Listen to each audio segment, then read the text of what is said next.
For most sellers, selling a home can be an extremely emotional experience. And a lot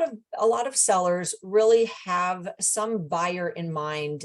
who they want to buy their house, whether it be a family with a couple of kids so that they can raise their children the same way, in the same house that this current seller raised their children, right? So there's always this kind of, or often this very emotional connection that sellers have to a house.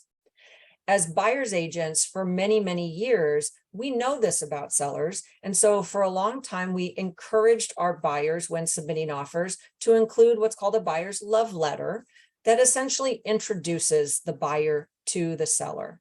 in the hopes that something about that particular client of ours will be appealing to the current seller, and the seller will then in fact choose our client's offer over the other ones.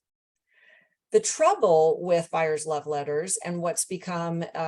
sort of the sign of the times and where we are now is that just by simply reading this letter, that can introduce bias into the decision-making process and cause some serious issues for the seller under the Fair Housing Act.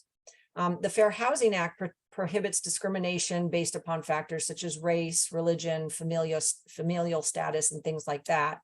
And so buyers' love letters can reveal just enough personal information sometimes that maybe one of the things that they talk about falls into those protected categories. So while it's nice to know who's buying your home, the reality is that nowadays, because of this sort of shift in protecting both buyer and seller, we now as listing agents generally do not present any buyer love letters to our sellers. In fact, in the new listing agreement for California, it defaults to essentially telling our sellers that we will not present any buyer letters that come over to them